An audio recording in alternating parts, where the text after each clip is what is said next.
Let us look some examples on how to find the complete response of RC and RL circuits.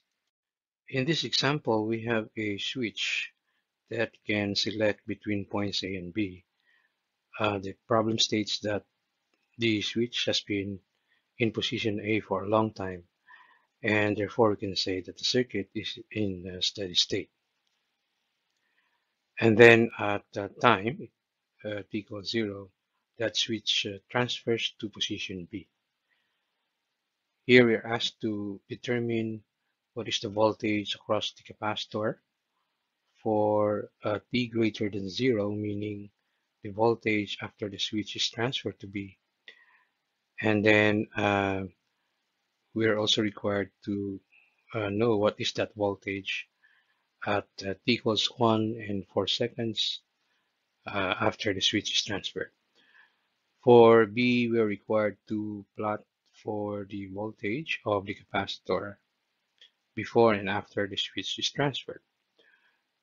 For C, we're required to determine the steady state value of the voltage after the switch moves to B, and how long will that steady state value be attained from the time the switch transfers to B.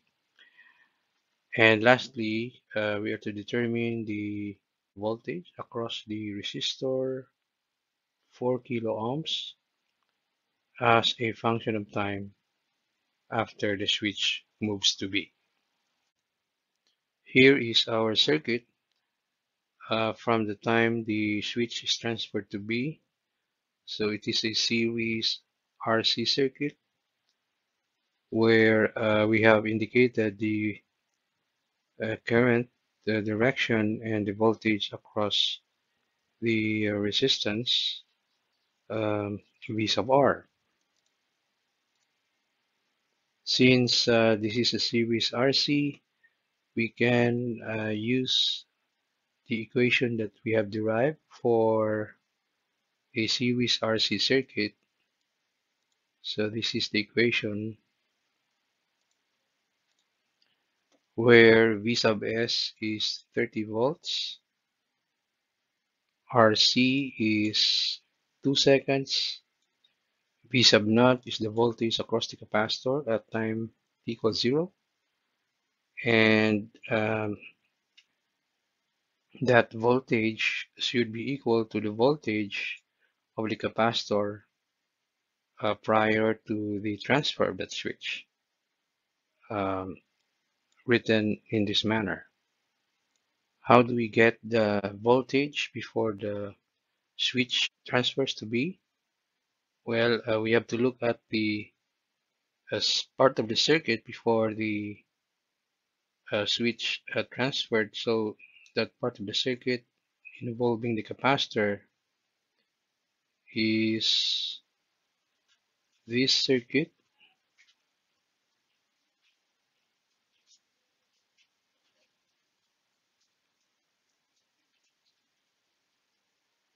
So this is 5 kilo ohms, this is 3 kilo ohms, and the capacitor is drawn as an open circuit, indicating that the circuit is at steady state, where this voltage here is equals to the voltage across the 5K, and we can compute that using voltage divider. So that is, so let me write it here. So V is 24 times 5 plus 3. Okay, so this will give you 15 volts. So this one should be 15 volts.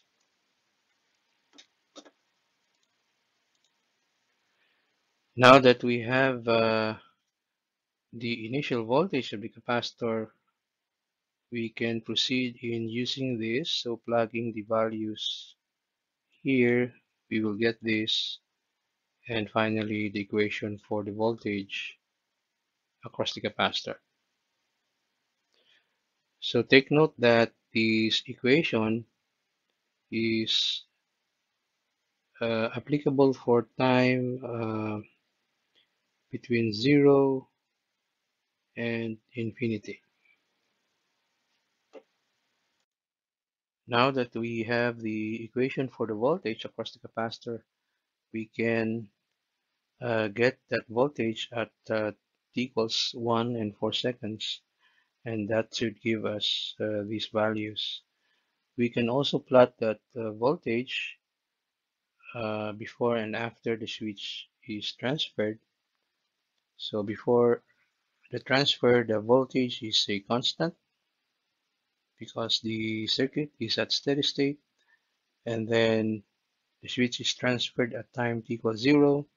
The voltage undergoes a transient condition, so it changes from 15 volts uh, and goes up to 30 volts, where it stays there as its new steady state value.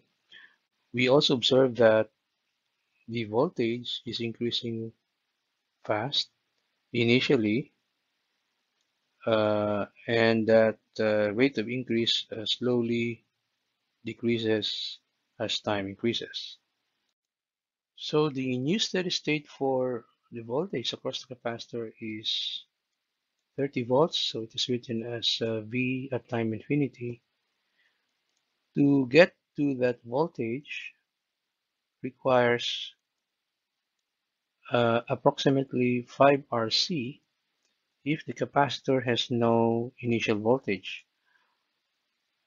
So this is about 93.3% of the charging voltage V sub S. However, since our capacitor has no initial voltage, that time should be lesser. And to compute for that time, we can use this equation. So we let the value of V as 93.3% of the charging voltage, which is 30 volts. And then we equate this with this one and solve for the time. So we will get there around 8.54 seconds, which is actually less than 5 RC, which is 10 seconds. We can make a double check by computing for the voltage at 8.54 seconds, and that should give us this value, which is very near to the steady state of 30 volts. Given the equation for the voltage of the capacitor, we can also find the current through that capacitor, which is also our current through the circuit. Take note that the current is drawn as coming out from the positive terminal of the source. So we can use this relationship, and since we already know V, we can get the derivative, and that should give us current that is like this. From there, we can also compute for the voltage across the resistance using Ohm's law, and that should give us this answer. So the voltage across the resistance is a decaying voltage and will vanish over time. This example is a continuation of example 1. So after the switch is transferred to position B and the circuit attains a steady state condition, we transfer back the switch to A. Then the question is, what is the voltage across the capacitor after that switch is returned to position A, and also the current through the 3K ohm resistance after the switch is transferred. So this is the current, and the steady state values of the voltage and the current mentioned in A and B after the switch is returned to A. Take note that the circuit is in steady state before the switch is transferred back to B, because the problem stated that um, that switch is transferred 20 seconds after uh, it moves to B. So that is enough time for the circuit to attain a steady state prior to the transfer of the switch back to A. So that means that the initial voltage of the capacitor when transferred to A must be equals to 30 volts. Also take note that we have moved T equals 0 as the time when the switch is transferred back to A.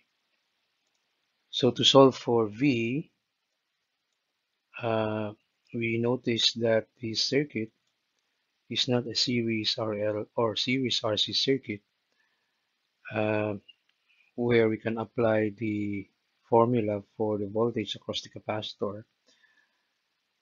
But we can take a look at this part of the circuit and we can replace that by its Thevenin's equivalent. So to do that, we isolate that part of the circuit and determine the Thevenin's voltage and resistance. So we'll get 15 volts here by doing a voltage divider across the 5 kilo ohm resistance. For the Thevenin's resistance, after shorting the source across the terminals, the 3 and 5 case will be in parallel, and that should give us this result. Then we can redraw the circuit using this circuit. So the circuit on the left becomes this one. Now this is a series RC circuit, and we should be able to use the formula that we have derived. Okay, so after converting the circuit into a series RC, we use the formula. Uh, we know V naught to be 30 volts.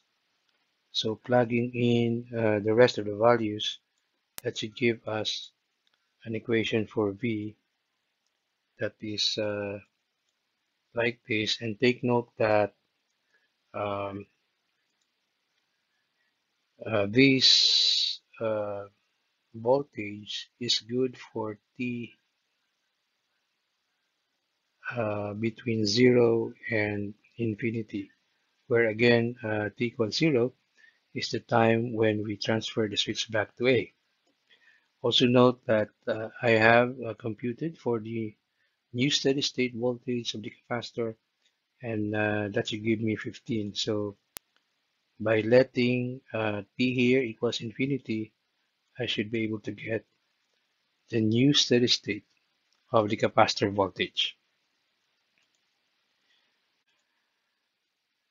Then we go back to the original circuit uh, where we already know the capacitor voltage V as this one. We can perform a KVL to get the current around this loop. Okay, starting from here, that should give us a KVL equation that looks like this. Okay, so we use the voltage across the capacitor in writing the KVL equation. Solving for I, that should give us this expression for the current I. We could also get the steady state value of I, and that should give us 3 milliamps. Now we can plot the overall behavior of the voltage of the capacitor from the time the switch is in position A, then it transfers to B, then 20 seconds after it is transferred back to A. So for a T or before the switch moves to B, this is the behavior of V, so it is a steady state. at the value of 15 volts. Then we transfer to position B. It undergoes a transient and then settles to 30 volts. And 20 seconds after, we switch back to A, and that should give us this curve here. So this point here is actually 20 seconds after the switch is transferred to B, but we have reset the time t equals zero for this example as the time when the switch is turned back to A, and that should give us this curve here. So as we can observe that A starts, or the voltage starts at 15 volts, then it increases to 30 volts, but eventually returns back to where it uh, began, which is 15 volts. In this example, we have an RL circuit where the switch has been closed for a long time. So we are required to determine the current through the inductor and the voltage across the inductor with the indicated polarity. So this is the circuit at t equals 0, or after the switch is open. To determine I, we cannot use the formula for the series RL because the circuit is not a series RL. But we can do source transformation to convert this part into a voltage source. So that should give us a circuit that should look like this if we are to convert that.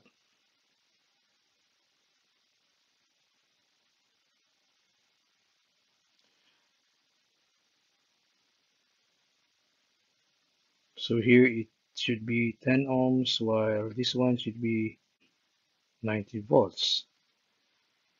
We can combine 10 and 5, and that should give us a circuit that looks like this,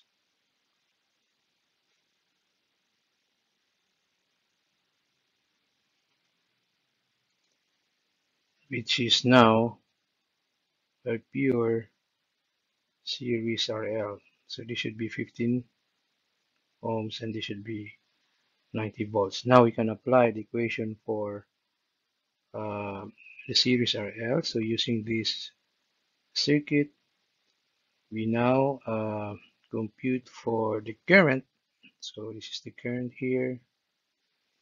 So the current should be um, Vs over R plus the initial current, Vs over R, e to the minus R over Lt. Okay, so Vs there should be 90 volts.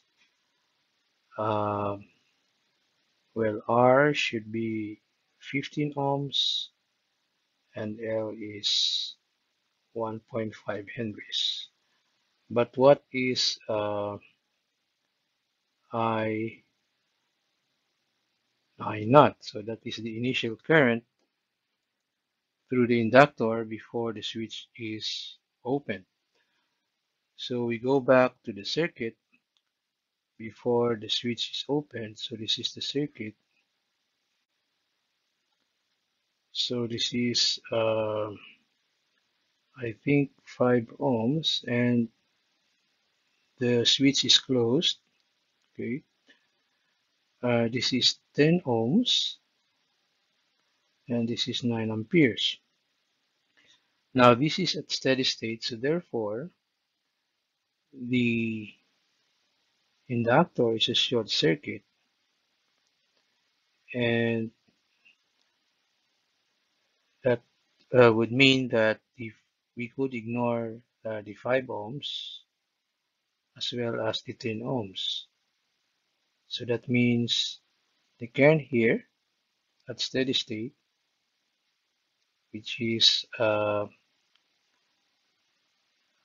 I naught, should be equals to 9 amperes. Okay, so this thing here should be equals to 9 amperes. So now that we have the complete data, we could now solve for I as equals to 90 over 15 ohms plus, so this is 9 here minus 90 over 15 should be e to the minus 15, and this is 1.5 here, and that should give us I, and that should give us I equals 6 plus 3 e to the minus 10t. Okay, so this should be our equation for the current. Now for the voltage across the inductor, that should be L di dt, and that should give us 1.5 times the derivative of this current, which is minus 30 e to the minus 10 t. Okay, so minus 30 is 3 times negative 10, and this should be negative 45 e to the minus 10t. Okay, so this should be our um, V sub L. So it's a negative voltage. So meaning the polarity of VL here should be, this is positive and this is negative.